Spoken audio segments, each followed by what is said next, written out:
बच्चों, गणित कक्षा 10 चैप्टर का नाम है द्विघात समीकरण और यह चैप्टर नंबर आपका 4।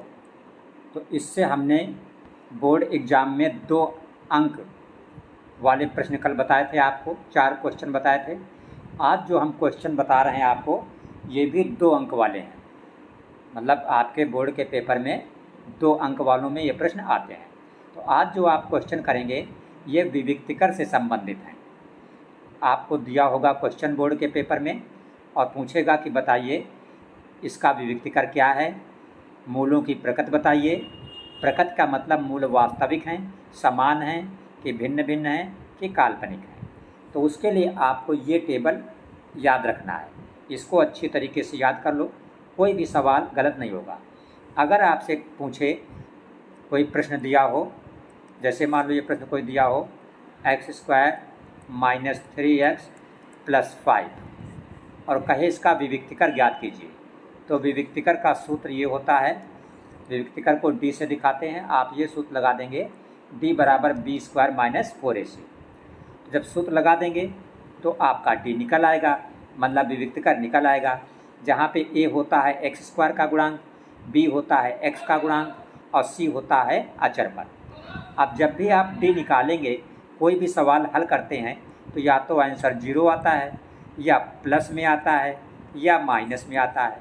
तो अगर आप d निकालें और d आपका पॉजिटिव आ जाए, मतलब धनात्मक आ जाए, तो समझ लेना आपके मूल वास्तविक हैं और असमान का मतलब भिन्न भिन्न है। ठीक है, मतलब बराबर नहीं है। मान लो आपने d निकाला और आपका d कितना आ जाए 0, तो समझ लेना मूल वास्तविक हैं और समान है, मतलब बराबर हैं। और मान लीजिए आपने d निकाला और d ऋणात्मक आया, निगेटिव आया, तो समझ लेना आपके मूल नहीं हैं। नहीं का मतलब मूल कैसे हैं? काल्पनिक हैं। तो अब हम देखते हैं आज का क्वेश्चन नंबर 1, जो यूपी बोर्ड के लिए मोस्ट इम्पॉर्टेंट है और एमपी बोर्ड, बिहार बोर्ड के बच्चे भी देख सकते हैं, क्योंकि मैथ जो है सेम है, कोई भी डिफरेंस नहीं है। देखिए, आपका पहला क्वेश्चन लिखा है कि द्विघात समीकरण 4x² - 6x + 5 = 0 का विविक्तिकर ज्ञात कीजिए। तो ये हमने समीकरण लिख दिया, 4x² - 6x + 5 = 0। ABC हमने लिख लिया। a क्या होता है? x² का गुणांक। तो देखिए यहाँ पे x² के साथ क्या है? 4, तो a बराबर हो गया 4। b क्या होता है? x का गुणांक, तो x के साथ है -6, तो b बराबर -6। c क्या होता है? अचर पद, मतलब जिसके साथ x न हो, तो c क्या हो गया? 5। अब हमें ज्ञात करना है विविक्तिकर, तो विविक्तिकर को बोलते हैं d, मतलब d निकालना है। और d का सूत्र होता है हमारा b² - 4ac। तो d बराबर b कितना है? -6, तो b की जगह पे रखा -6 और स्क्वायर है, तो ऐसे लगा देंगे स्क्वायर। फिर -4, यहाँ पे कोई चिन्ह नहीं तो गुणा का चिन्ह, a हमारा है 4, तो a की जगह पर 4, फिर गुणित c हमारा है 5, तो यहाँ पे हमने रख दिया 5। अब जब आप 6 का वर्ग करेंगे तो 36 हो जाएगा, माइनस गायब हो जाएगा, क्योंकि स्क्वायर कभी माइनस नहीं होता है। अब ये वाला माइनस लगाया और यहाँ पे 4 × 16 × 5 = 80 हो गया। तो 36 आप देख रहे हैं प्लस का है और 80 का है माइनस का। तो जब एक प्लस और एक माइनस होता है तो घट जाता है। तो 80 से 36 घटाओगे तो 36 × 4 = 40 और 40 × 80 = 44। काहे का बचेगा? माइनस का। d बराबर -40। तो d हमारा कैसा आया? माइनस आया, निगेटिव में आया। और कह रहा मूलों की प्रकृति ज्ञात कीजिए। तो अभी हमने सूत्र में बताया था कि जब भी d निगेटिव आए तो इसका मतलब मूल काल्पनिक। तो आप आंसर में लिखेंगे, पहले कह रहा विविक्तिकर ज्ञात कीजिए, तो ये आया आपका -44, विविक्तिकर ज्ञात हो गया। फिर कह रहा मूलों की प्रकृति, तो लिखेंगे चूँकि d जो है वो कैसा आया है? माइनस में आया है, निगेटिव, इसलिए जो मूल हैं कैसे हो जाएंगे? काल्पनिक। ये आपका आंसर हो गया।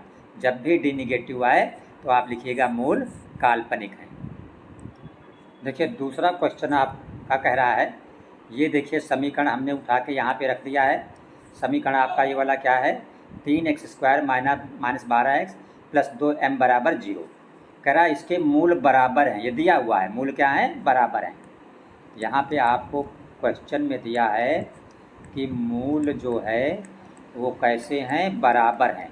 और हमने आपको सूत्र में बताया था कि मूल बराबर कब होते हैं, जब डी का मतलब विविक्तकर ये बराबर किसके होता है, 0 के।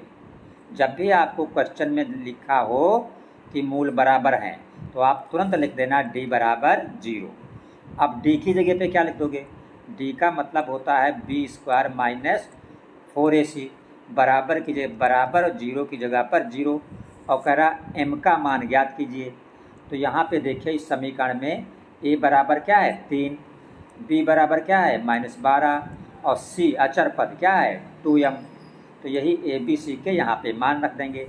b आपका -12 है तो जहाँ पे b² है यहाँ पे लिख दोगे -12 का स्क्वायर और फिर -4 और गुणित a हमारा है 3 तो a की जगह पर 3 गुणित c हमारा है 2m, ठीक, और बराबर की जगह पे बराबर और 0 की जगह पर 0, ठीक है। अच्छा, अब आप जानते हो 12 का वर्ग करोगे तो 12 गुणित 12 ये हो जाएगा 144 और माइनस गायब हो जाएगा क्योंकि वर्ग कभी माइनस नहीं होता।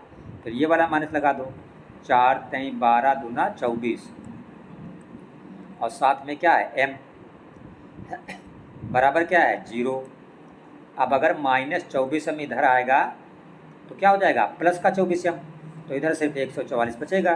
तो आप लिख सकते हो कि 24m बराबर 144। तो m बराबर 144 और बटे 24। अब जब आप 24 से 44 को भाग करोगे तो ये 6 आएगा भाग देने से, ठीक है। तो ये आपका आंसर हो गया। देखिए आपका क्वेश्चन नंबर 3 लिखा हुआ है x² माइनस 7x प्लस 12 बराबर 0। ये हमने यहाँ पे लिख दिया। कह रहा मूलों के व्युत्क्रमों का योगफल ज्ञात करो। मूलों के व्युत्क्रम, जैसे कोई द्विघात समीकरण होता है तो उसके मूल क्या होते हैं, अल्फा और बीटा। तो आपको ज्ञात करना है इनके व्युत्क्रमों का योगफल। व्युत्क्रम का मतलब उल्टा, तो अल्फा का व्युत्क्रम क्या हो जाएगा 1/अल्फा और बीटा का व्युत्क्रम 1/बीटा। तो कह रहा व्युत्क्रमों का योगफल मतलब आपको ज्ञात करना है 1/अल्फा प्लस 1/बीटा। तो ये देखिए आपका समीकरण है।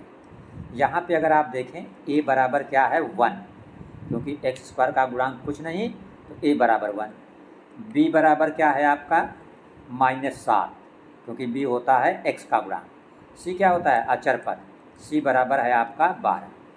तो आपने पढ़ा है कि जो मूलों का योगफल होता है अल्फा प्लस बीटा ये बराबर होता है -x का गुणांक। तो x का गुणांक कितना है -7 और बटे नीचे क्या होता है x² का गुणांक। तो x² का गुणांक यहाँ पे कुछ नहीं, दिस मीन्स 1। तो माइनस माइनस प्लस, तो 7/1 और 7/1 का मतलब 7। तो कहने का मतलब ये हुआ कि आपका अल्फा प्लस बीटा बराबर कितना आ गया 7 आ गया। और मूलों का जो गुणनफल अल्फा बीटा होता है ये बराबर होता है c/a। तो c आपका है 12 और a आपका है 1, तो 12/1 का मतलब 12। इसका मतलब ये हुआ कि आपका जो अल्फ़ा बीटा है वो कितना आ गया 12 और अल्फ़ा प्लस बीटा कितना है 7। अब आपको ज्ञात करना है मूलों के व्युत्क्रम का योगफल, मतलब 1/अल्फ़ा प्लस 1/बीटा। तो देखो इसके नीचे अल्फ़ा है, ये बीटा है, तो लघुत्तम हो जाएगा अल्फ़ा बीटा। अल्फ़ा से अल्फ़ा कट जाएगा, बीटा बचेगा। बीटा का 1 में गुणा हो जाएगा तो बीटा हो जाएगा, प्लस बीटा से बीटा कट जाएगा, अल्फ़ा बचेगा। अल्फ़ा का 1 में गुणा होगा तो अल्फ़ा हो जाएगा। अब ऊपर क्या है अल्फ़ा प्लस बीटा, और अल्फ़ा प्लस बीटा कितना निकला है 7। तो ऊपर जो ये अल्फ़ा प्लस बीटा है इसकी जगह पे 7 हो जाएगा। और नीचे क्या है अल्फ़ा बीटा आपका आया 12, तो इसकी जगह पे हो जाएगा 12। यही हो गया आपका आंसर। देखिए आपका ये लास्ट क्वेश्चन है आज का, क्वेश्चन नंबर 4। इसलिए चैनल को आप सब्सक्राइब अवश्य कर लें।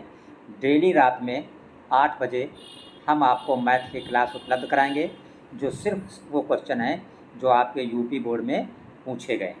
इनको आप अच्छी तरीके से तैयार कर लें। 95 नंबर्स आराम से ला सकते हैं। डेली रात में 8 बजे हमारे चैनल यस कोचिंग पर आप विजिट करें। तो सवाल आपका ये लिखा हुआ है, लिखा है मूल जो है कैसे हैं, वास्तविक और असमान। और ये आपका समीकरण है जो हमने यहाँ पे लिख दिया है। 3x² + 2 √ 5x - 5 = 0। तो x² का गुणांक क्या होता है? 3। x² का गुणांक होता है a, तो a बराबर क्या हो गया? 3। और x का गुणांक क्या होता है? b, तो b हो गया ये 2 √ 5। अचर पद क्या होता है? c, तो c हो गया -5। और कह रहा मूलों को ज्ञात कीजिए और क्या बताइए, सिद्ध कीजिए कि मूल वास्तविक और असमान है। तो जब भी कहे मूल वास्तविक असमान है तो आप d निकालेंगे। अगर d का मान धनात्मक आ जाएगा तो लिख देना कि मूल वास्तविक और असमान है। तो d हम निकालेंगे, तो d बराबर होता क्या है? d बराबर होता है b² - 4ac। d का मतलब विविक्त कर, तो d बराबर b²। b की जगह पर 2 √ 5 और ये स्क्वायर है तो स्क्वायर लगा दिया। -4 गुणित a का मतलब 3 गुणित c का मतलब -5। तो देखो 2 का स्क्वायर 4 होता है, √5 का स्क्वायर 5 होता है और 5 चौको 20। माइनस का गुणा प्लस, 4 × 3 = 12, 5 = 60 और 60 20 हो गया 80। d आपका क्या आ गया? 80। ये कैसा है? धनात्मक है। तो आप लिख देंगे कि चूँकि d जो है ये आपका कैसा है? पॉजिटिव निकला है, इसलिए जो मूल होंगे वो कैसे हैं? वास्तविक और असमान। असमान का मतलब होता है भिन्न भिन्न।